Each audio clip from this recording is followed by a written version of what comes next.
Olá, irmãos, boa noite, a paz do Senhor. Estamos mais uma vez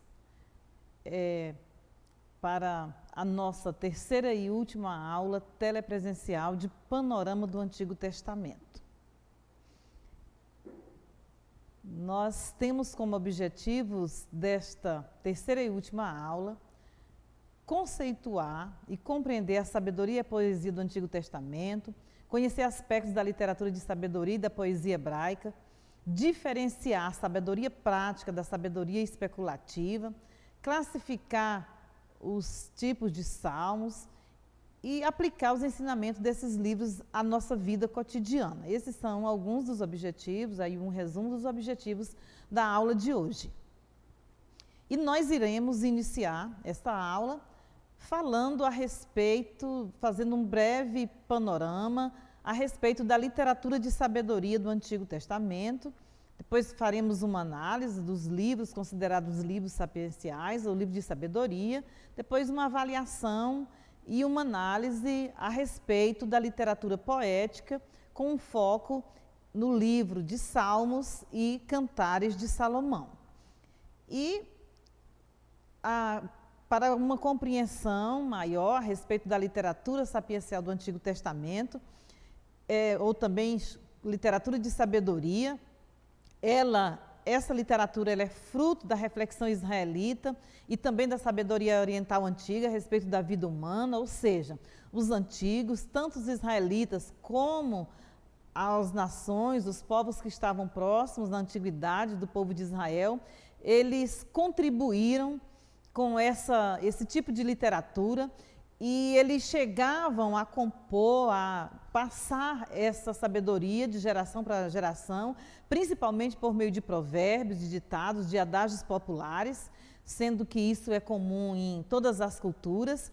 E essa literatura, ela originou-se da reflexão que eles faziam a respeito dos afazeres do dia a dia, desde as questões domésticas, a educação dos filhos, a colheita, o plantio, a observação dos fenômenos da natureza, das estações do ano, da política, das guerras, e tudo isso rendeu aquilo, foi por meio dessa observação, dessas reflexões, que resultou na sabedoria dos antigos no Oriente e que também é a sabedoria dos israelitas. Então, ela nasce dessa observação da natureza e da vida em geral. E essas observações faziam com que eles tirassem conclusão a respeito de todos esses aspectos. E uma das conclusões que eles chegaram, que talvez seja a base dessa sabedoria, principalmente da sabedoria contida em Provérbios, é que toda ação tem uma reação. E, diante disso, eles entendiam que era preciso descobrir as leis que Deus colocou no mundo para que, seguindo, observando essas leis, eles pudessem viver bem. Porque o objetivo da literatura de sabedoria era evitar a morte e viver melhor. Ou seja, toda essa sabedoria, todos esses ditos populares, esses provérbios, eles tinham como objetivo dar orientações que fossem possíveis de serem memorizadas, para que as pessoas ouvindo, memorizassem e observassem, para que pudessem viver melhor e evitar o mal. E aí, lá na língua hebraica, nós temos uma palavra que designa essa palavra sabedoria, e essa palavra é Hokmah, e ela tem um largo conceito, é um conceito muito amplo, que significa talento, inteligência, habilidade, virtude, conhecimento. No entanto, tudo isso origina-se em Deus. Toda a fonte desse conhecimento parte de Deus. E aí, dentro da literatura de sabedoria, Salomão foi o que mais usou esse termo, e ele aparece por cerca de 312 vezes dentro dos escritos do Antigo Testamento. O significado mais usual, mais prático do termo Hokmah, ou sabedoria, ele enfatiza atividades humanas como habilidades para o serviço técnico. E aí nós temos o exemplo citado no livro de Êxodo, no capítulo 31, versículo 3, quando Deus chama e capacita Bezaleel e Aholiabe, instruindo-os, capacitando-os para que eles se tornassem hábeis para polir, para produzir materiais, a fim de que o tabernáculo fosse construído. Essa palavra também era usada na estruturação de táticas militares, como Jeremias menciona no capítulo 50, na administração dos governos, como é usado no sentido de que Salomão foi um excelente governante, e também é usado para designar virtudes, prudência, discernimento e vários outros termos que aparecem como sinônimos dentro do Antigo Testamento. E aí a sabedoria, da forma que ela se apresenta no livro de Provérbios, ela não é uma teoria complexa para resolver os problemas da vida e do mundo. São soluções de ordem prática a partir de exigências concretas, ou seja, a partir de um dado que era familiar, que acontecia no dia a dia, dava-se, orientava-se com ditos populares, com provérbios que buscassem uma solução prática para as exigências concretas da vida. A sabedoria prática dos antigos resumia-se em princípios e máximas que eram de caráter popular e elas exprimiam em termos bastante, elas demonstravam em termos bastante expressivos certos fenômenos que eram observados, como nós já falamos, a partir da natureza. Como que diz, um céu vermelho à noite faz as delícias do pastor. Não há ninguém tão surdo como aquele que não quer ouvir. Então são observações que eram retiradas a partir do contexto diário dos povos antigos. E, mais tarde, também desenvolveu-se um tipo de sabedoria, né, nesse contexto, que era a sabedoria presente nas parábolas, nos enigmas, como nós temos no caso de Sansão, as parábolas de Jotão e de Joás, e, sobretudo, as parábolas dos evangelhos, que é, dentro do Novo Testamento, caracterizada como literatura de sabedoria. A sabedoria de cunho mais popular nós encontramos no livro de Provérbios. Ela se apresenta em forma de coleção de frases curtas, sentenças que ajudam a compreender e a encontrar uma saída nas diversas situações enfrentadas pelo homem comum. Ou seja, são conselhos práticos que norteiam a vida do homem diante da tomada de decisões. Esse tipo de sabedoria consiste em uma coleção de ditados escritos e orais, arraigados na antiguidade, formando um conjunto de observações sábias para que fossem memorizadas. E aí Provérbios 10:5, quando ele diz: o que ajunta no verão é filho ajuizado, mas o que dorme na cega é filho que envergonha. Por meio desse provérbio, eles estavam ali chamando a atenção para o fato de que o jovem não deveria ser preguiçoso e que aquele que não age dessa forma, que não ajunta no verão, ele acaba ficando no prejuízo e passando vergonha. E nós precisamos também ter uma compreensão sobre quem era que compunha, quem era que escrevia, quem foram os responsáveis por transmitir essa literatura de sabedoria que se faz presente dentro do Antigo Testamento.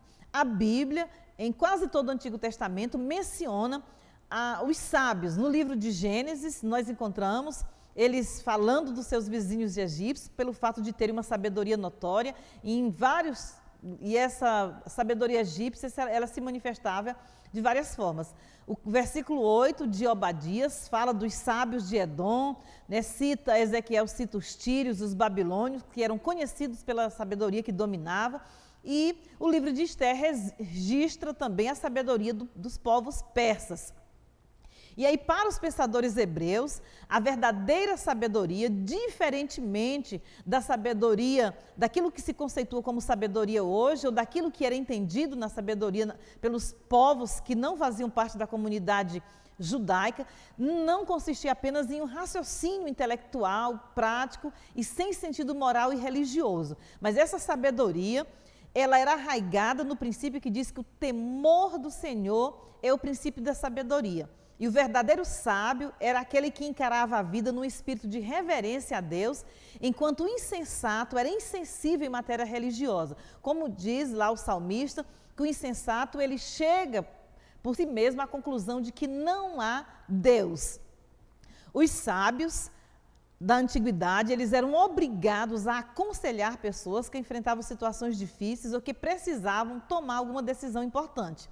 Boa parte desses conselhos era em forma proverbial, uma vez que os verdadeiros sábios sempre se manifestavam de forma contundente, respondendo a questões do inquiridor.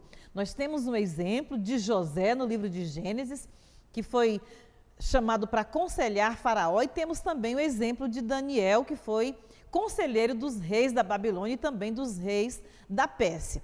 E aí, esses sábios, de acordo com Jeremias 18:8, eles formavam um grupo à parte, semelhante, da mesma forma que tinha uma classe de sacerdotes, de levitas e de profetas, tinha também na antiguidade uma classe que era conhecida como a classe dos sábios. E aí ele diz: não perecerá a lei do sacerdote, nem o conselho do sábio, nem a palavra do profeta. Onde aqui nesse texto, Jeremias ele faz alusão a essas três classes diferentes.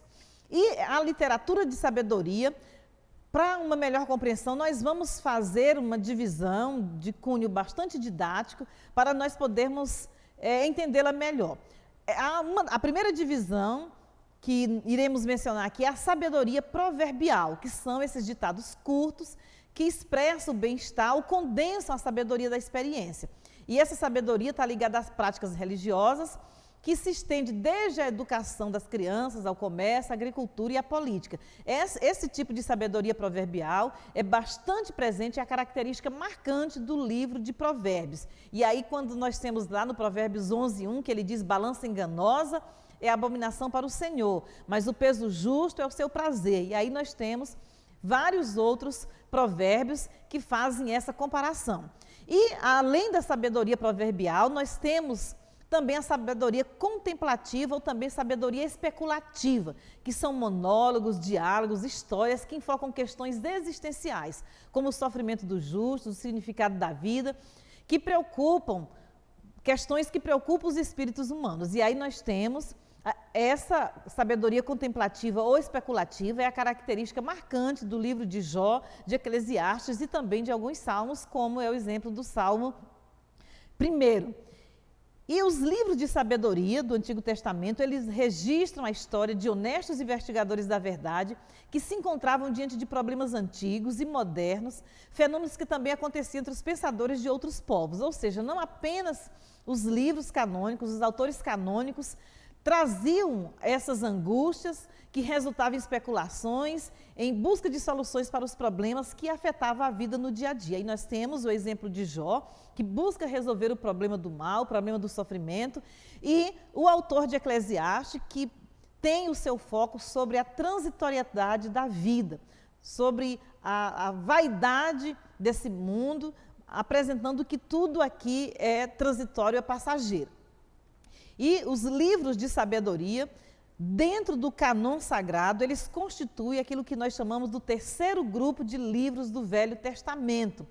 E o objetivo desses livros é ensinar ao homem a construir sua vida terrena de tal forma que ela possa ser bendita por Deus e pelos homens e que proporcione bem-estar e paz de espírito. Então, a sabedoria bíblica, ela consiste em ensinamentos éticos, para que o homem possa observar e ele construir a sua vida de uma forma que aquele que teme a Deus possa bendizer o nome de Deus e trazer para si paz de espírito e bem-estar.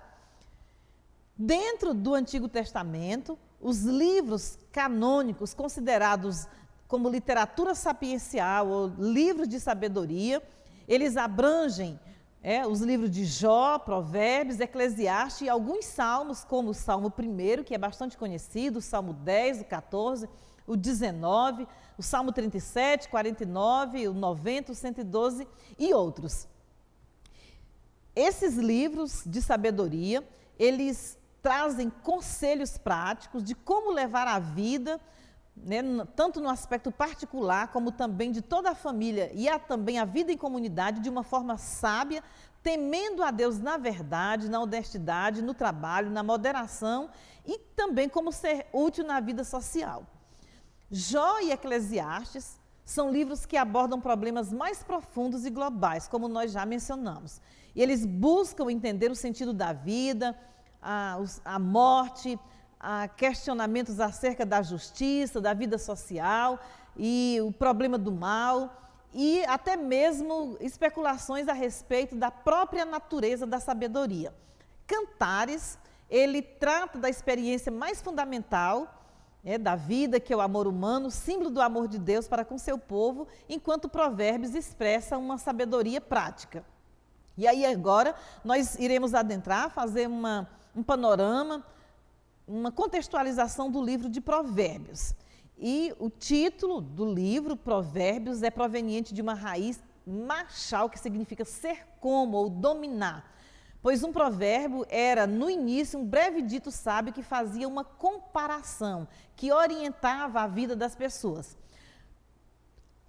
Conforme o próprio livro indica, o autor do livro de Provérbios, na sua grande maioria, é Salomão. Isso conforme nós encontramos no capítulo 1, versículo 1. No entanto, nós encontramos também no livro de Provérbios alusões à palavra dos sábios, homens de Ezequias, rei de Judá, palavras de Agur, palavras do rei Lemuel, as quais ensinou sua mãe. Então, dessa forma, nós percebemos que cerca de 7 autores compuseram o livro de Provérbios. O propósito de Provérbios, ele é um livro bastante prático e ele é um guia básico para uma vida bem-sucedida. Ou seja, se você quer prosperar, se você quer se livrar de problemas no seu dia a dia, observe a sabedoria de Provérbios.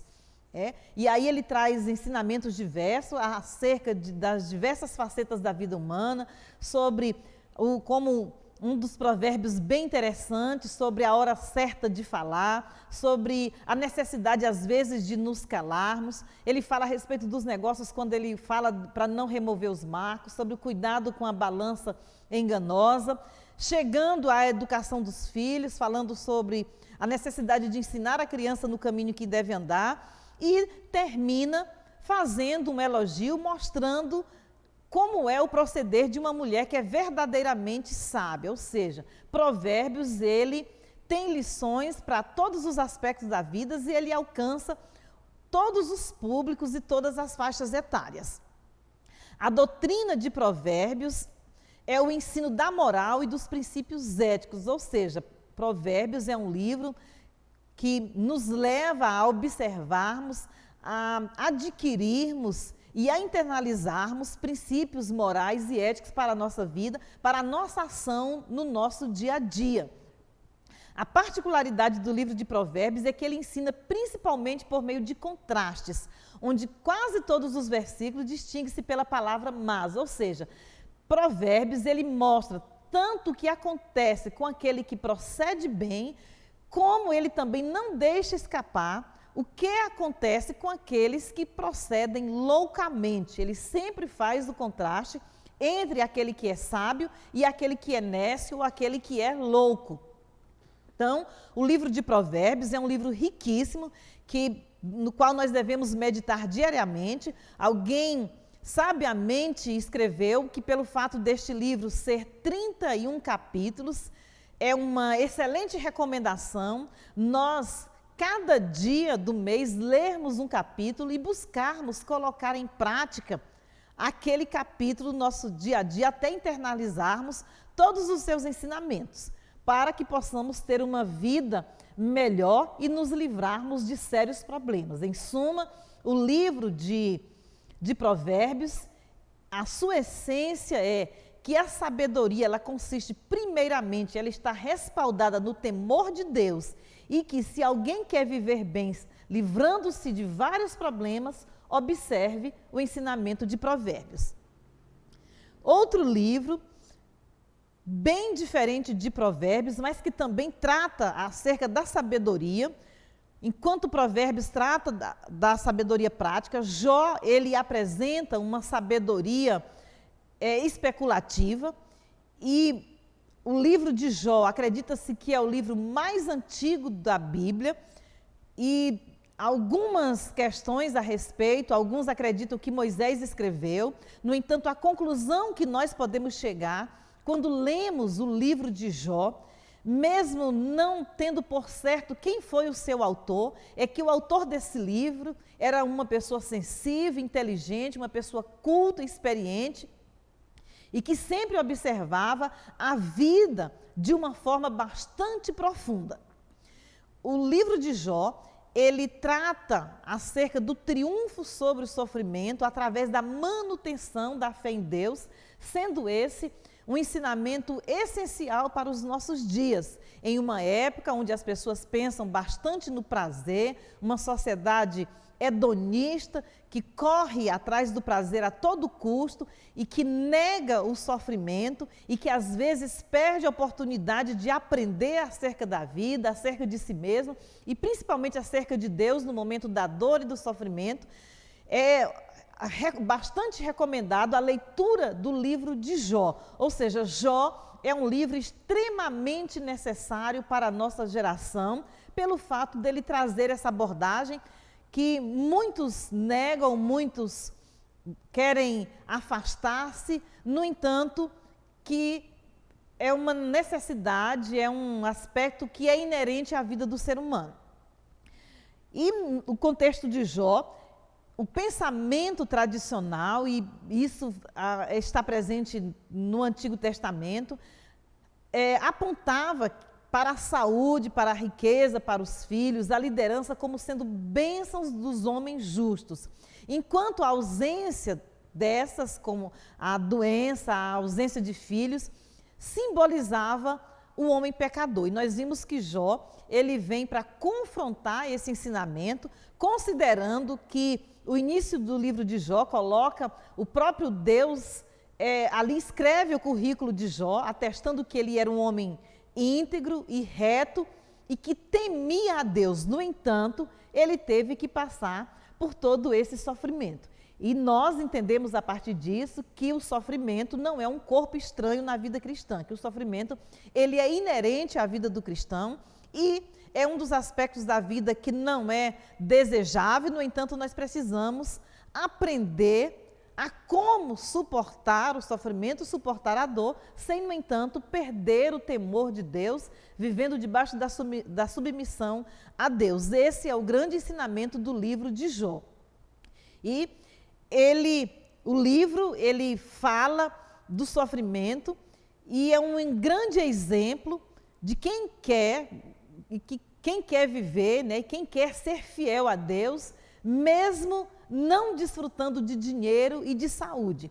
Do ponto de vista humano, nós vimos que Jó, ele chegou a uma situação desprezível, digno de pena.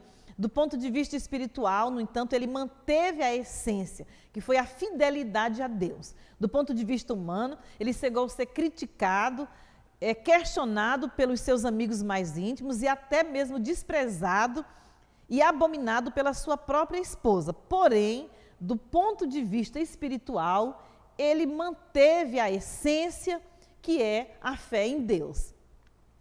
A grande doutrina abordada no livro de Jó é o problema do mal no mundo, que é um problema que aparece em vários outros livros do Antigo Testamento, e aí nós temos lá o profeta Abacuque, que também levanta um questionamento acerca do mal, a respeito do mal.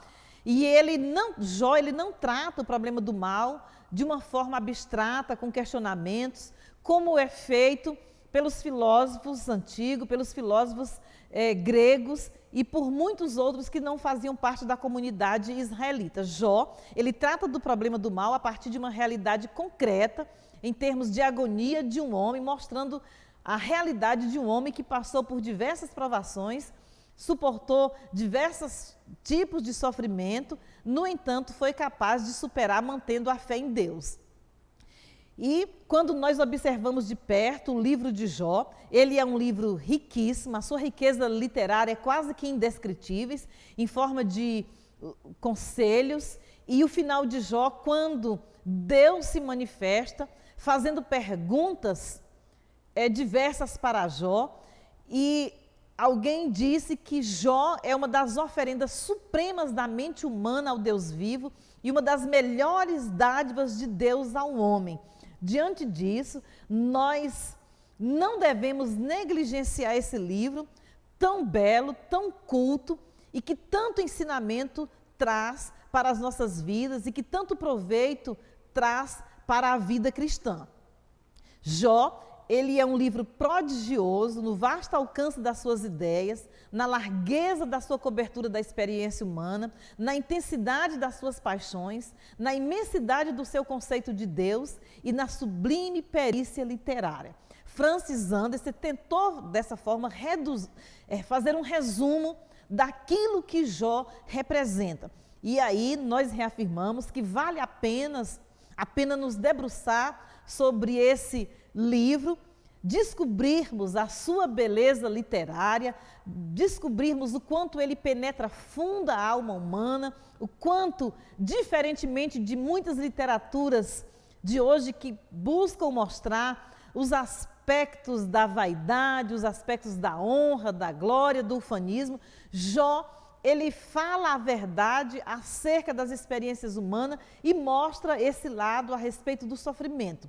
E Jó, ele nos deixa o grande ensinamento de que é possível vencer isso deleitando-nos em Deus. É possível vencer o sofrimento abraçando-nos, deitando no colo de Deus, desfrutando do amor imensurável do nosso Pai eterno.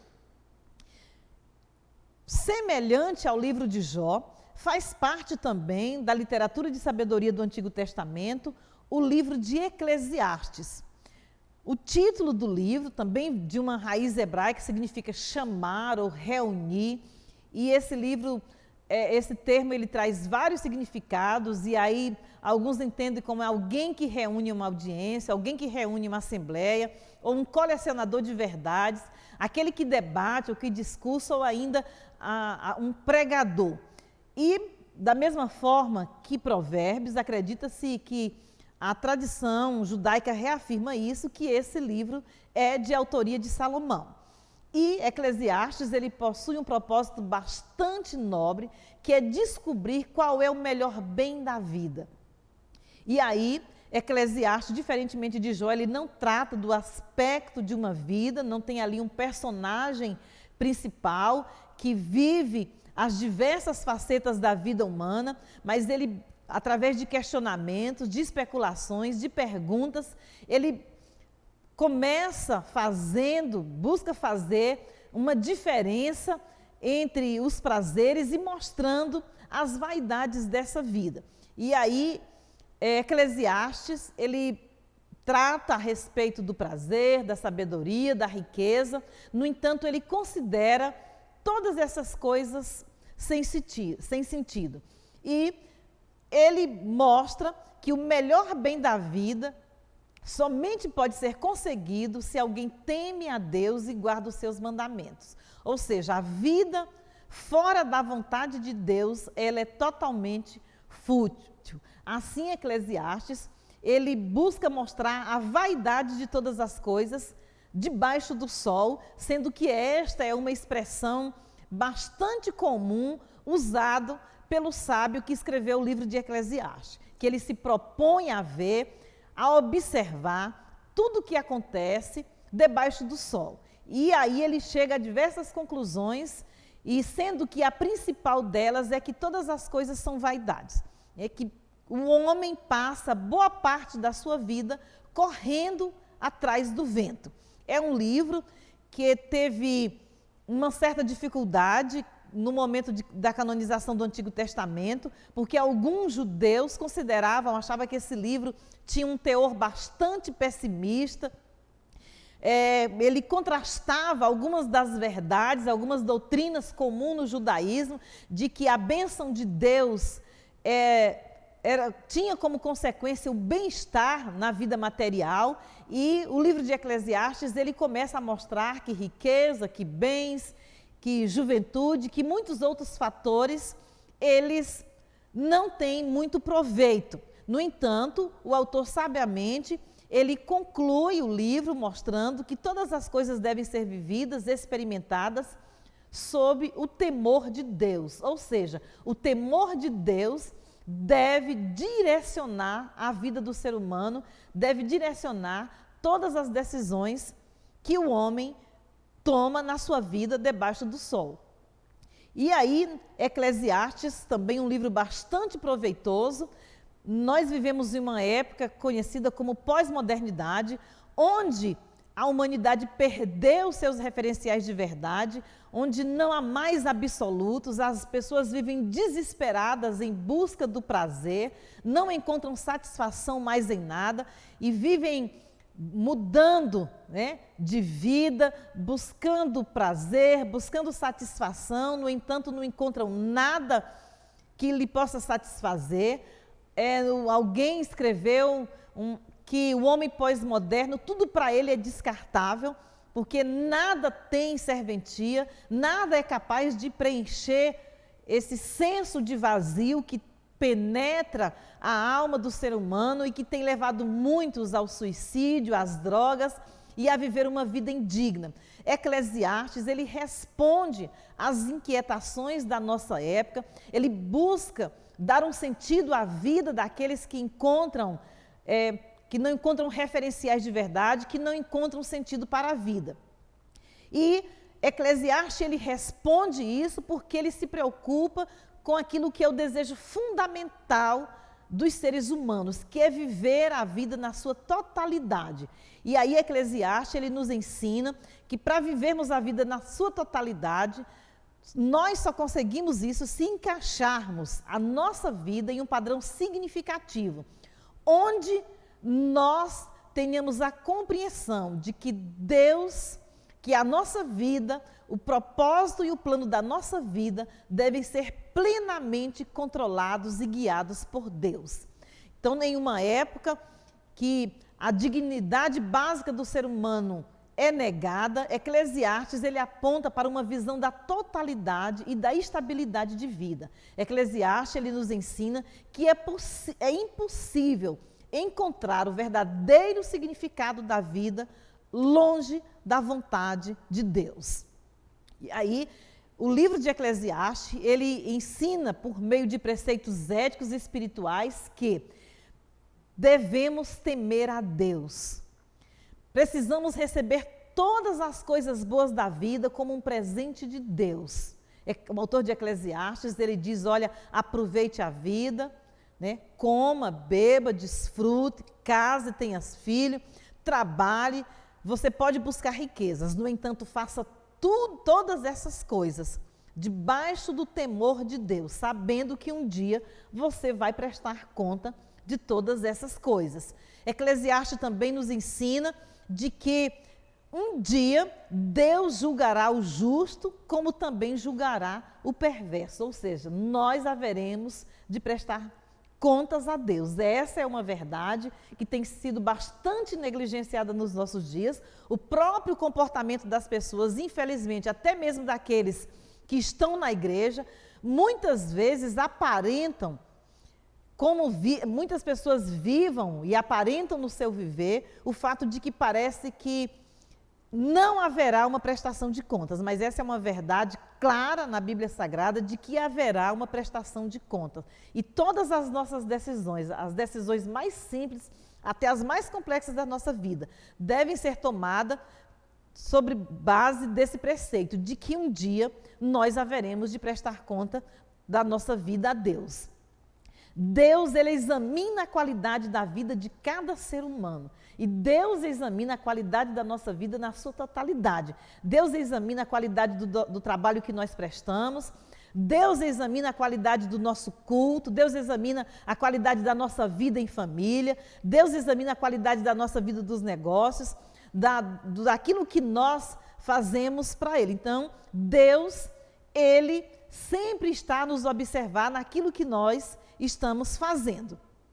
E aí, o livro de Eclesiastes é uma tentativa do sábio de explorar e entender toda opção concebível debaixo do sol. Ou seja, Salomão, ele se propõe a observar tudo o que acontece, tudo aquilo que os seres humanos estão fazendo, tudo que os seres humanos estão experimentando.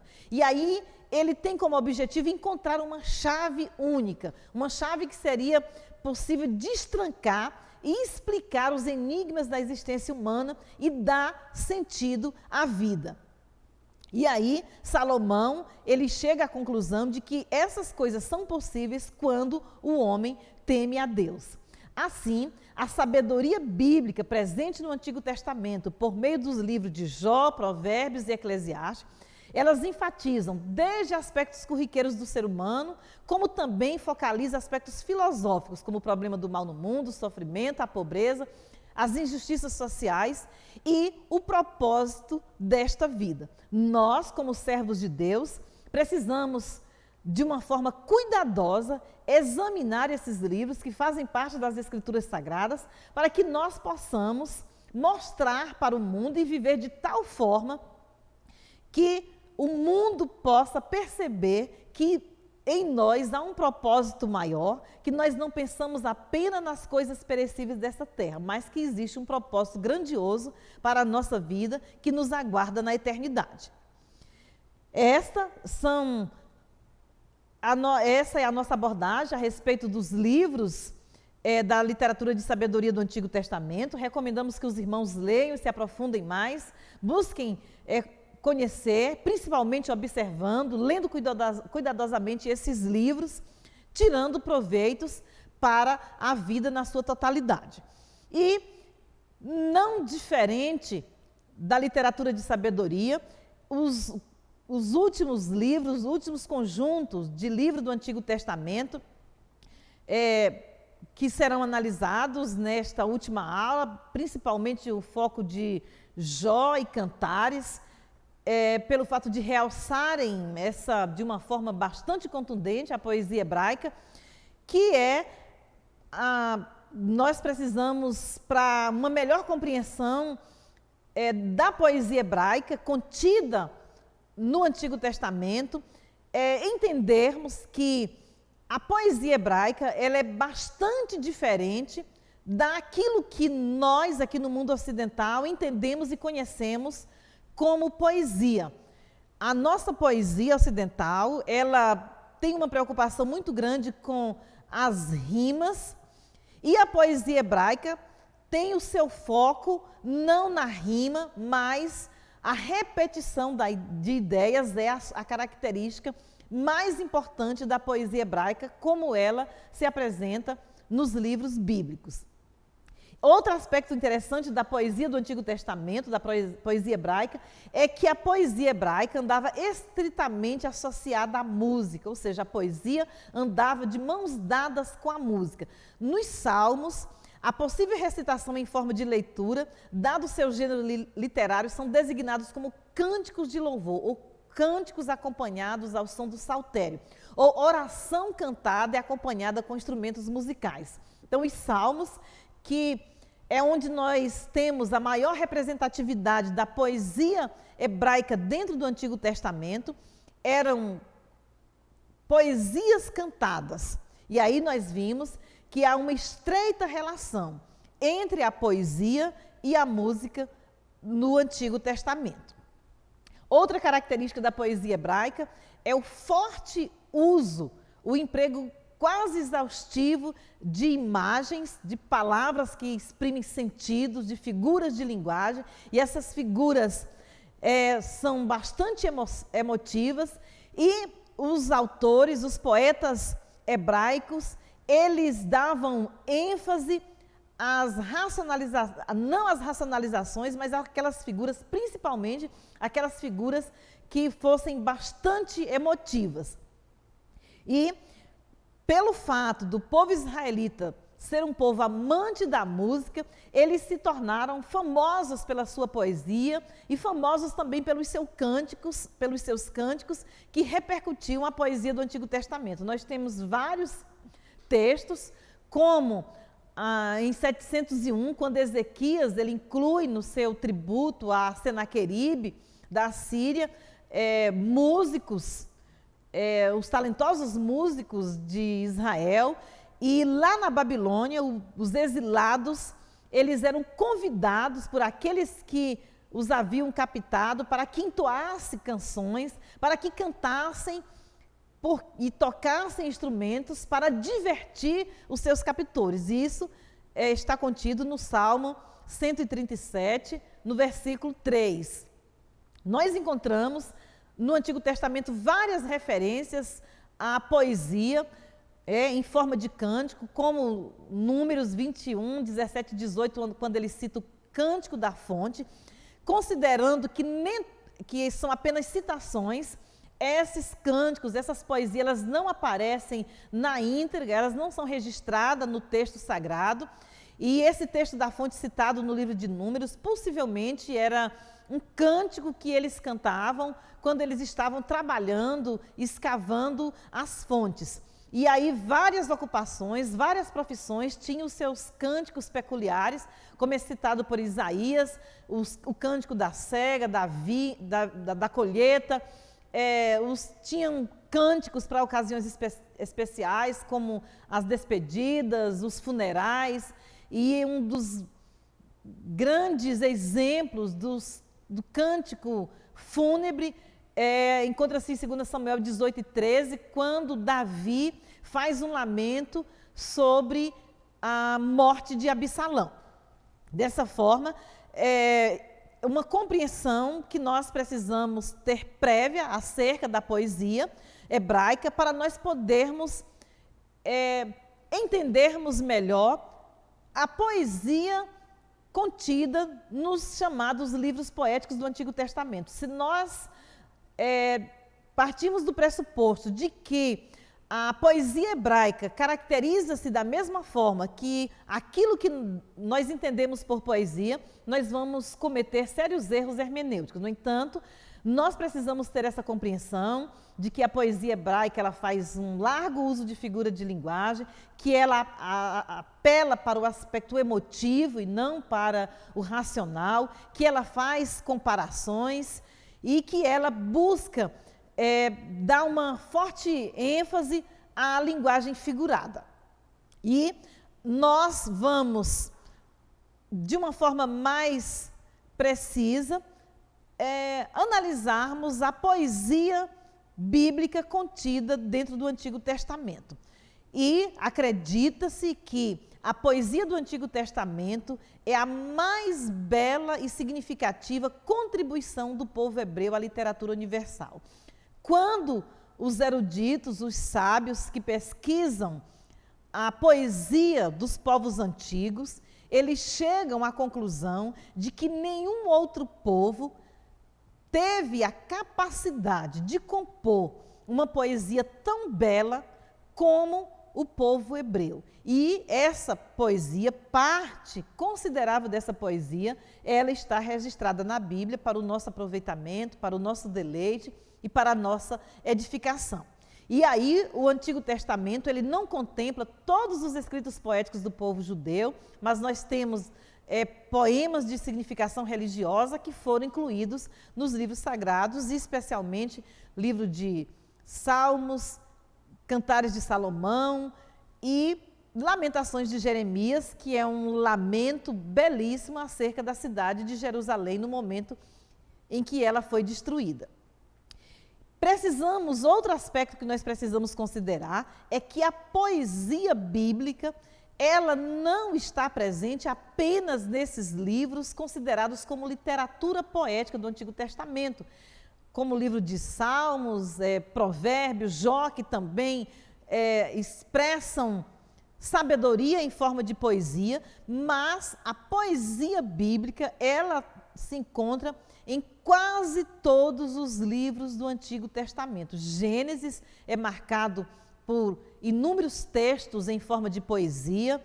Êxodo, nós temos poesia, o Cântico de Moisés, o Cântico de Miriam. Deuteronômio 32, um Cântico de Moisés, que é uma bela poesia. Nós temos o Cântico de Débora, de Midian, e várias outras passagens bíblicas, também nos livros proféticos, tendo em vista que os profetas eram mestres da poesia e boa parte dos oráculos proféticos repercutem a poesia hebraica em várias das suas formas. E aí nós temos Isaías, que se expressava de uma forma grandiosa. Isaías é considerado um profeta clássico do Antigo Testamento. A sua capacidade retórica é claramente demonstrada e por meio das poesias, dos seus oráculos em forma poética. Quando ele diz, levanta-te, resplandece, porque vem a tua luz, e a glória do Senhor vai nascendo sobre ti. E aí Abacuque, não diferente de Isaías, tem no seu livro boa parte dos seus escritos em forma de poesia, e aí ele diz: o sol e a lua pararam nas suas moradas, andaram luz das tuas flechas, ao resplendor do relâmpago da tua lança. Ou seja, o profeta Abacuque, ele usa diversas figuras de linguagem, diversas comparações para colocar, descrever aquilo que Deus pretendia fazer com a nação de Judá. O livro de Lamentações de Jeremias, Salmos, Provérbios, o Cântico de Cânticos e a maioria do livro de Eclesiastes, também como o livro de Jó, expressam de uma forma grandiosa a poesia. Nós não podemos também deixar de mencionar o profeta Amós, que usa figuras do campo, da vida pastoril, da agricultura, e faz uso de uma poesia, de um estilo poético bastante particular, quando ele profere os seus oráculos acerca de Israel. Assim, a literatura poética do Antigo Testamento, nós precisamos deixar isso bem claro, que ela não está restrita apenas aos denominados livros poéticos, uma vez que os livros históricos, os livros proféticos e os livros de sabedoria também são ricos em manifestações poéticas. E aí nós temos dentro do Antigo Testamento o livro de Oséias, aqui para citar mais um exemplo dos profetas, quando ele diz: Efraim é um bolo não virado, Efraim apacenta o vento. E aí nós vimos aqui Oséias lançando mão de uma figura bastante peculiar, costumeira, que fazia parte da vida doméstica do dia a dia, que era o assar do pão, o assar do bolo no forno de barro, onde havia a necessidade de que o bolo fosse virado para que ele pudesse assar dos dois lados. E aí Oséias, ele usa essa figura, essa ilustração, para falar acerca da nação de Israel, dizendo que essa nação, que Israel, é como se fosse um bolo não virado, ou seja, é uma nação deficiente, é uma nação aleijada em consequência dos seus pecados. E aí, mais um exemplo aqui de Amós 1,15, quando ele diz: e quebrarei o ferrolho de Damasco, e exterminarei o morador do vale de Aven.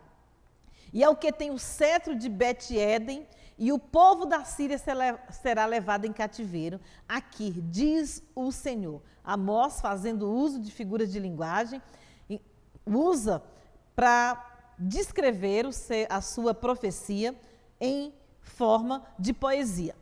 E para a poesia, além das características já mencionadas, nós iremos mencionar talvez a característica mais marcante da poesia do Antigo Testamento, da poesia hebraica, que é o paralelismo, que é uma relação de equivalência por semelhança ou por contraste.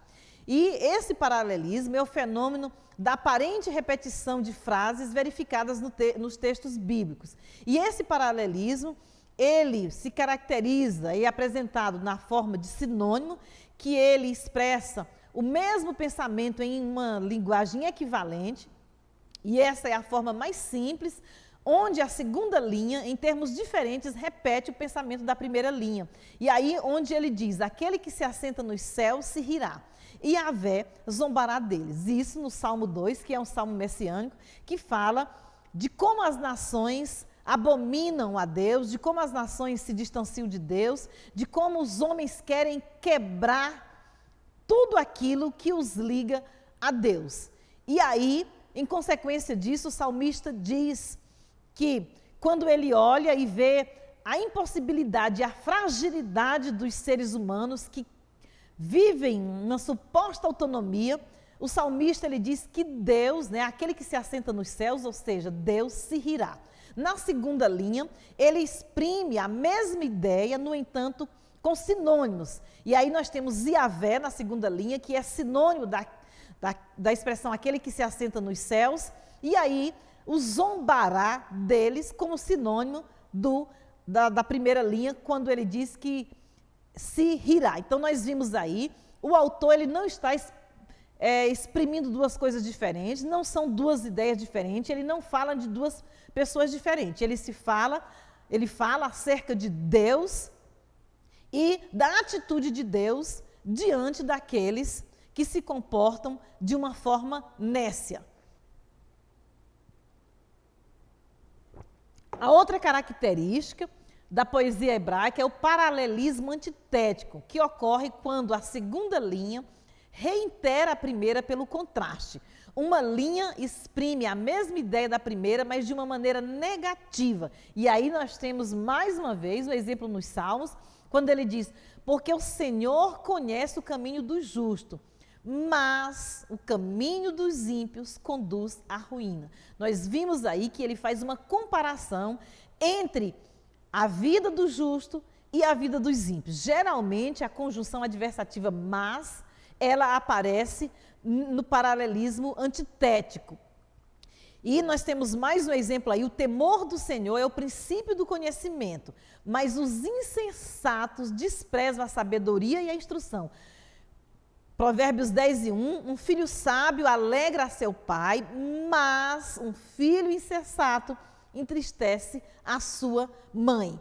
Nós vimos mais estes exemplos de paralelismos antitéticos que mostram ideias diferentes, onde a segunda linha exprime uma ideia diferente da primeira. Outra característica da poesia hebraica é a linguagem figurada. Essa é também uma característica marcante, porque a poesia do Antigo Testamento é escrita, como quase todo o Antigo Testamento, na língua hebraica, e a língua hebraica ela é rica em figura de linguagens. E aí nós temos no Salmo 18:8, quando o salmista diz: das suas narinas subiu fumaça, e da sua boca saiu fogo que consumia. Carvões se acenderam dele. Uma belíssima expressão do salmista que mostra a respeito do poder de Deus, né, no Salmo 18, no versículo 8. E o simbolismo, esse simbolismo, ele é marcante, ele é característico e ele faz uso de diversas figuras de linguagem, faz uso do céu, da terra, dos rios, dos mares, das estações. Ele usa a figura do fruto, das flores. E dessa forma, como está registrado no Salmo 18:10, a poesia hebraica, ela nos permite cavalgar nas nuvens e viajar nas asas do vento. A poesia hebraica, ela torna mais rico o ouro real, a mirra se torna mais fragrante e o incenso é mais suave. O alimento das ovelhas é sempre verdejante e as águas que saciam a sede são sempre límpidas e tranquilas. E a palavra de Deus, ela é doce como mel e ainda ilumina os passos. Essa é uma demonstração da grandiosidade e da beleza da poesia hebraica retratada no Antigo Testamento, principalmente nos livros dos Salmos. Poesia essa na qual nós devemos nos deleitar e buscar o alimento das nossas almas. E para concluirmos, nós iremos fazer uma breve análise do livro de Salmos e do livro de Cânticos, tendo em vista que esses dois livros expressam da mais bela forma a poesia do Antigo Testamento. E o livro de Salmos, fazendo um panorama desse livro, ele é o livro mais amado, ele é o livro mais lido do Antigo Testamento, porque ele era o livro de hinos, de orações e leituras litúrgicas usados pelos antigos israelitas nos seus cultos, tanto dentro como fora do templo. Dentre todos os livros da Bíblia, o livro de Salmos, ele, como nós já afirmamos, ele é o livro mais lido do Antigo Testamento. E ele é o livro mais citado pelos autores do Novo Testamento. Calvino considerava o livro de Salmos como uma anatomia da alma, pois todos os sentimentos humanos, dos mais nobres aos mais vis, são claramente retratados nessa parte das Escrituras. E aí nós vimos que o livro de Salmos existe as mais belas expressões de louvor a Deus que encantam a nossa alma, quando o salmista,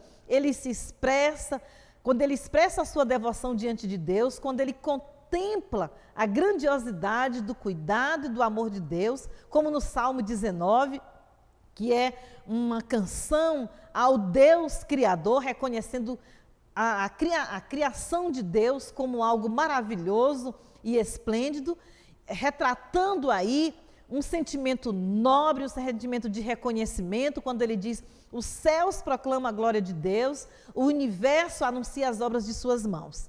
Por outro lado, nós temos o Salmo 137, que expressa um sentimento, talvez essa seja uma das partes dos salmos que nós não gostamos tanto, que nós não temos tanta devoção, quando o salmista expressa o seu sentimento de indignação diante daquilo que os babilônicos fizeram à nação israelita, levando-os para o cativeiro, maltratando, queimando a cidade de Jerusalém, amarrando as pessoas umas nas outras e conduzindo-as rumo à Babilônia, e deixando que esses seres humanos, que esses israelitas, presos por correntes, fossem, mesmo aqueles que morriam, eram arrastados e não podiam ser soltos, mas eram arrastados pelos outros, e as moscas ficavam ali, era um cheiro mau. E aí, quando o salmista, lá na Babilônia, quando ele é provocado para cantar um dos seus cânticos de Sião, e em forma de lamento, o salmista diz, ele declara o seu sentimento de indignação, de revolta, dizendo que o desejo do seu coração era pegar aquelas criancinhas, os filhos da Babilônia, e como vingança de todo o mal que os babilônicos haviam causado, esmagar a cabeça deles nas pedras. E aí nós vimos que eles expressam um sentimento não nobre, mas um sentimento vil, e nesses termos é que Calvino entendeu que nenhum sentimento humano deixa de ser contemplado pelo autor dos Salmos. E os Salmos, eles expressam-se dessa forma porque é a expressão da alma humana, dos sentimentos humanos, e aí nos Salmos nós encontramos o homem verdadeiramente humano, com todos os seus sentimentos, com todas as suas fragilidades, e nada disso é negado. E esse é um aspecto bastante interessante, que nós não devemos negligenciar, porque ele nos apresenta a necessidade que o homem tem de Deus. E aqui, reforçando o Salmo 137, ele mostra que a nossa incapacidade em ser bons, e que o ser humano, que todas as nossas necessidades, todos os nossos sentimentos, clamam pelo sacrifício do Filho de Deus na cruz do Calvário. E a característica marcante do livro dos Salmos é o aspecto emocional. O salmista, ele derramava a sua alma, derramava os seus sentimentos, e quando nós lemos o livro dos Salmos, a sensação que nós temos é de que tudo aquilo que está escrito saiu diretamente do coração de Deus, vindo de encontro às nossas emoções, porque os salmos, eles fortalecem a nossa alma, eles nos ajudam a orar quando nós não sabemos como orar, eles nos ajudam a adorar quando nós estamos estarrecidos diante da grandiosidade de Deus. E assim, esse elemento emocional dos salmos, ele nos ajuda a aproximarmos-nos de Deus com um coração contrito, quebrantado e fervoroso.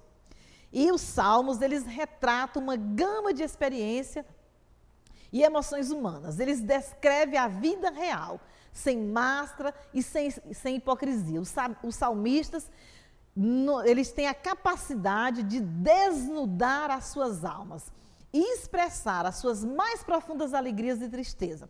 Dessa forma, o saltério, ou seja, o livro dos Salmos, transborda emoções. Ora em forma de lamentos, ora em forma de imprecações, ora em forma de gratidão e ora em forma de louvor. E nós, para vamos mencionar agora alguns aspectos mais hermenêuticos dos Salmos para nós, no momento que estivermos lendo esses livros, buscarmos ter uma compreensão e uma clareza maior do seu conteúdo.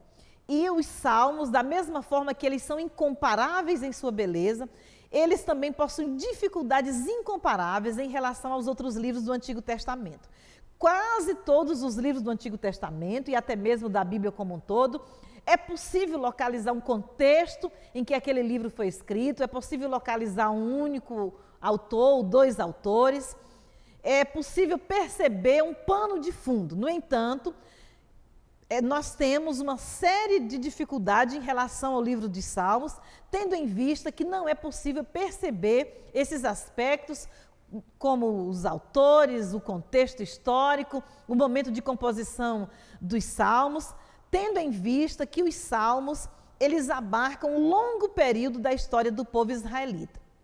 Quando nós olhamos esse livro de uma forma mais cuidadosa, nós, pelas algumas induções do próprio livro, acredita-se que Davi compôs 74 salmos, Salomão 2, tem um salmo que é atribuído a Moisés, que é o Salmo 92, outro a um determinado sábio chamado Emã, outro a Etã, e vários outros aos filhos de Coré, outros aos levitas de Asaf, e vários salmos, cerca de 49 salmos, são salmos considerados anônimos. E aí nós podemos, alguns, localizarmos o autor, no entanto, mesmo compreendendo, chegando à conclusão quem é o autor desse salmo, torna-se muito difícil, às vezes, localizarmos um contexto para esses salmos. No entanto, é possível localizarmos alguns salmos, como o 126, que é um salmo pós-exílico, o Salmo 137 é um salmo do exílio, e alguns outros salmos que foram de autoria de Davi, que falam a respeito do momento quando ele estava sendo perseguido por Saul. O livro de Salmos, comumente ele possui 5 divisões, e cada uma dessas divisões corresponde a um dos livros da lei, ou seja, é como se o livro de Salmos fosse um mini Pentateuco, e aí essa divisão começa com a primeira divisão do Salmo 1 ao 41, a segunda divisão, o segundo livro do 42 ao 72 e o último livro, o quinto livro, do 107 ao 150. De um modo, se nós buscarmos uma compreensão dos livros de Salmo, levando em conta o tema que ele aborda, nós temos várias formas de classificar esses salmos. Esses salmos, eles apresentam algumas características, alguns salmos apresentam características particulares que os distinguem dos demais e levam à conclusão de que aquele salmo, ele segue um determinado objetivo. A grande maioria dos salmos são conhecidos como os salmos de louvor. E esses salmos, eles são hinos que incentivam a adoração, que convidam a adoração, eles são uma chamada para que o fiel adore a Deus. Salmos de ações de graças, nós temos um grande número de salmos que possuem essas características, e eles se baseiam na necessidade de expressar gratidão a Deus por meio de bênçãos específicas concedidas. Temos salmos de lamento. Uma maior dimensão da adoração israelita foi o lamento, é um aspecto que hoje é ausente nos cultos modernos, mas o lamento pelo pecado, o lamento pela dor, o lamento pelo sofrimento, era parte inerente do culto antigo, como também foi parte inerente da igreja ao longo dos séculos, no entanto, tornando-se um aspecto negligenciado nos cultos modernos. E aqui nós precisamos fazermos uma reflexão de que no nosso culto, seja ele particular ou no culto congregacional, nós precisamos sim tirar um tempo para lamentarmos os nossos pecados, lamentarmos os pecados da nossa nação, os pecados da igreja e suplicarmos pela misericórdia de Deus.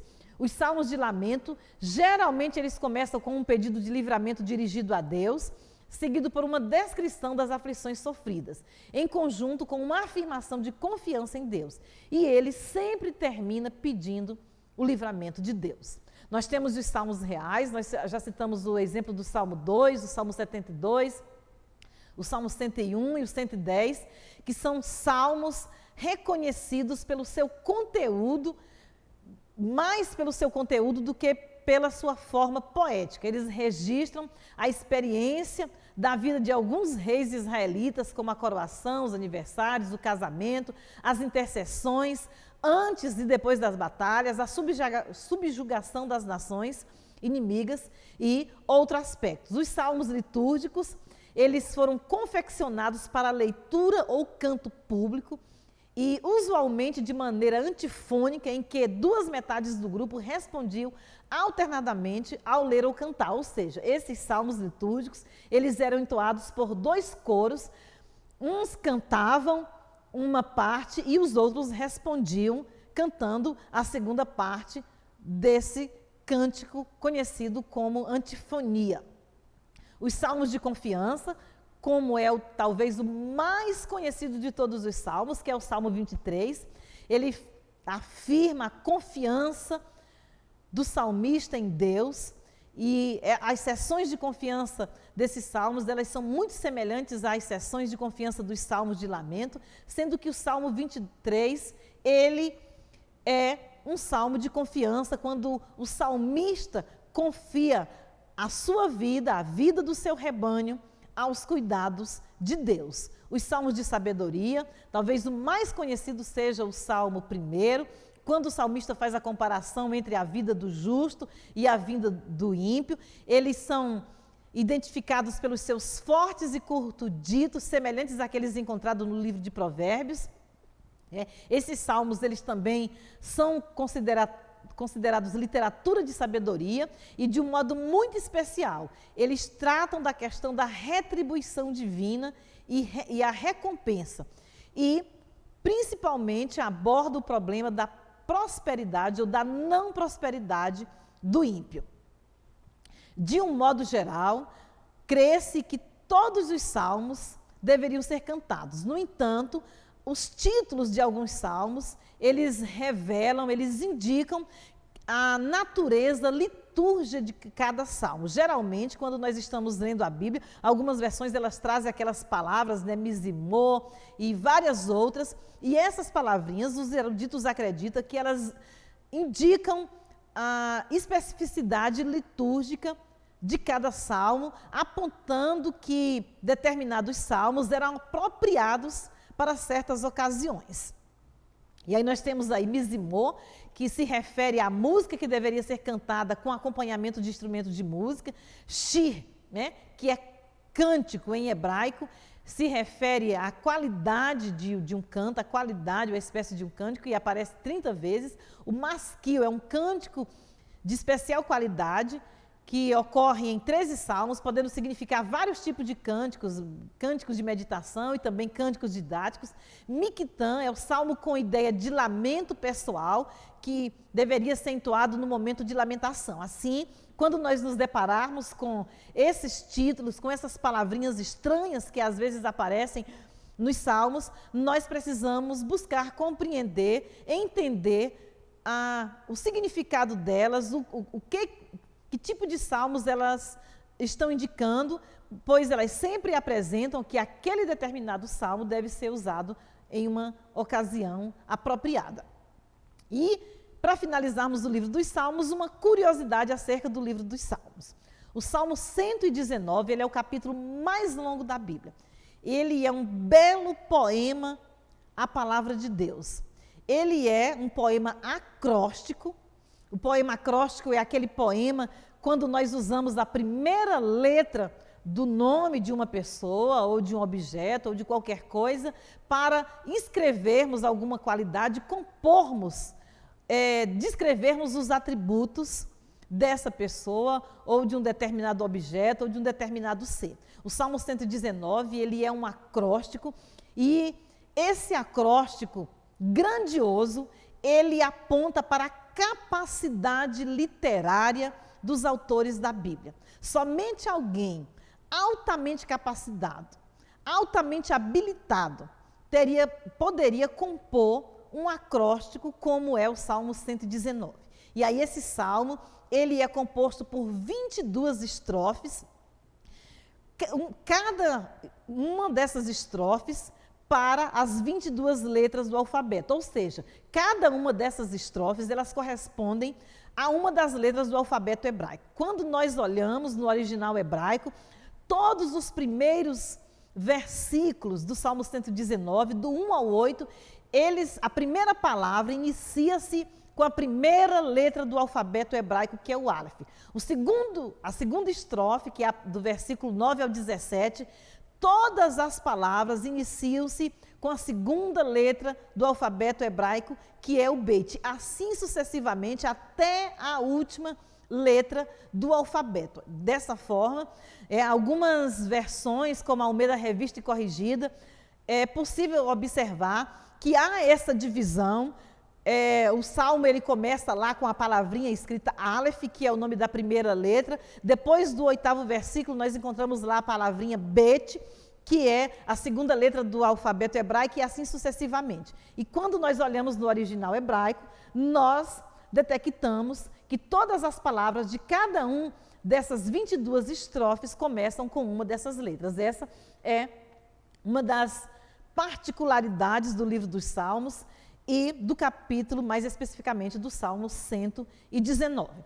E nada melhor do que concluirmos esta aula falando a respeito de Cantares de Salomão, que, como o próprio título indica, no original, é um título Cântico dos Cânticos, ou Cantares de Salomão, que é um título superlativo que dá a ideia de que esse é o melhor ou o mais belo de todos os cânticos de Salomão. É uma coletânea de hinos nupciais.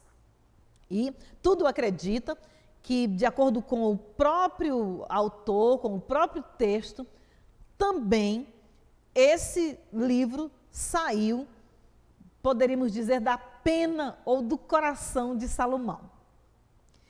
E o livro apresenta elementos, o contexto.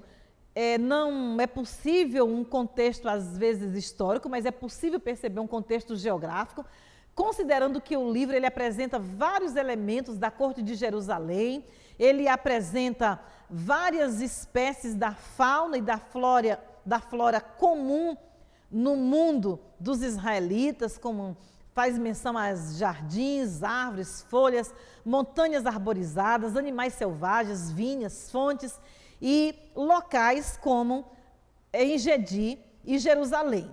O livro está dividido em 3 seções, alguns dividem esse livro dessa forma, sendo que a primeira seção versa acerca do namoro, a segunda do casamento e a última parte acerca da vida de casado. E um dos problemas que nós temos acerca desse livro é a dificuldade que muitos encontram no momento de fazer a sua interpretação. E aí nós vamos apenas mencionar algumas interpretações que foram dadas a esse livro no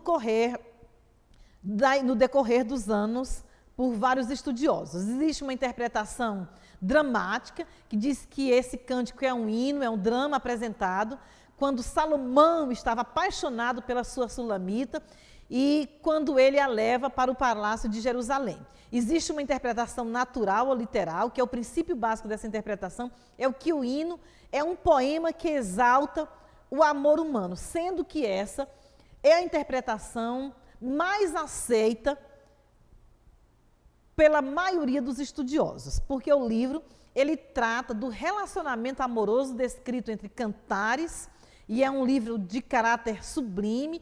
Ele mostra que o amor no casamento ele é digno, ele é sublime, e aí esse hino ele busca descortinar o relacionamento amoroso ideal no casamento.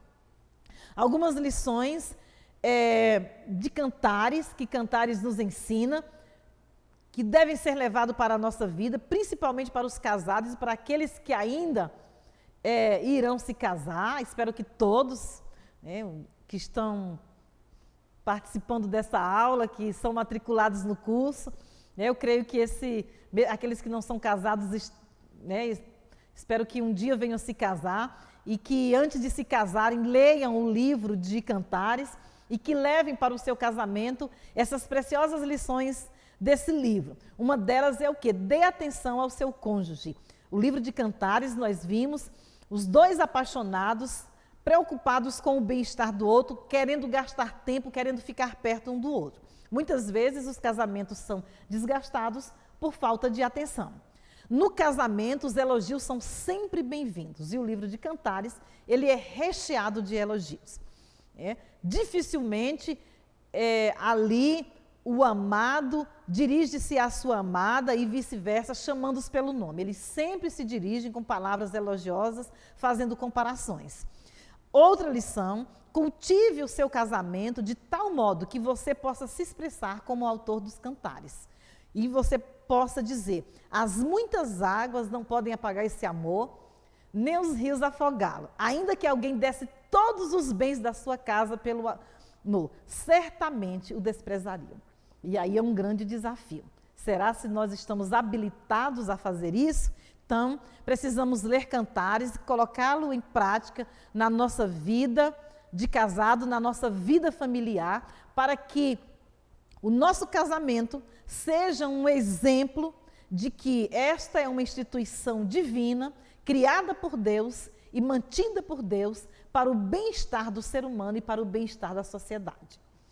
Dessa forma, nós concluímos chamando a atenção para a riqueza da literatura poética, para a riqueza da literatura de sabedoria do Antigo Testamento. Essa literatura poética de sabedoria é uma fonte inesgotável. O livro de Provérbios, ele nos faz refletir sobre o modo como devemos levar a vida, de forma que possamos bendizer a Deus por meio de nosso comportamento. Eclesiastes nos mostra o verdadeiro sentido da vida e nos ensina que tudo é passageiro e que há tempo para todo propósito debaixo do céu. A mensagem de Jó nos instrui e fortalece a nossa fé diante dos sofrimentos e nos mostra que é possível, nem sempre é possível entender os planos de Deus, mas é possível viver na certeza de que o nosso Redentor vive e que por fim se levantará sobre a terra. Cantares é o melhor de todos os cânticos e nos ensina que Deus está interessado em todas as áreas da nossa vida e que o relacionamento saudável entre um homem e uma mulher no casamento é uma dádiva de Deus. E todas as figuras de linguagem, todos os recursos disponíveis na natureza não conseguem descrever o sentimento de amor entre um homem e uma mulher em um casamento feliz.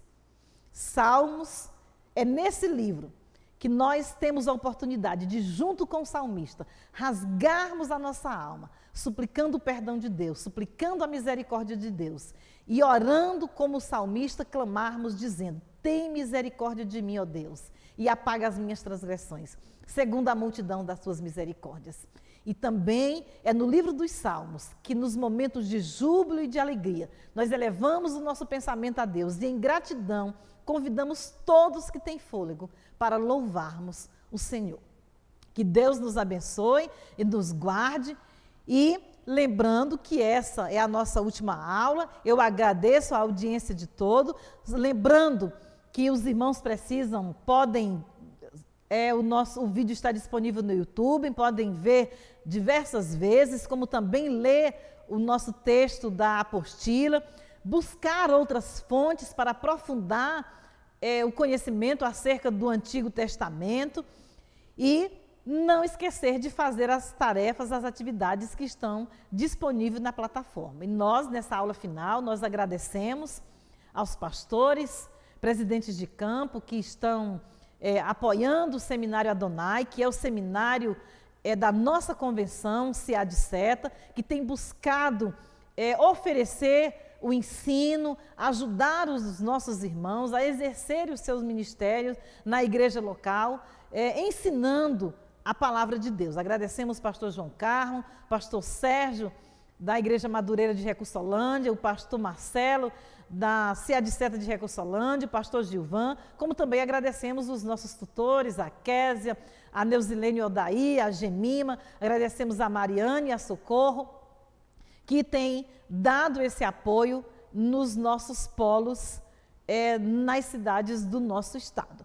Que o Senhor Deus nos abençoe, nos guarde e que nós possamos continuar com esse objetivo de compreendermos, de entendermos e nos deleitarmos na palavra de Deus, que ela possa ser, que possamos encontrar refúgio e fortaleza na palavra do Todo-Poderoso. Que Deus nos abençoe.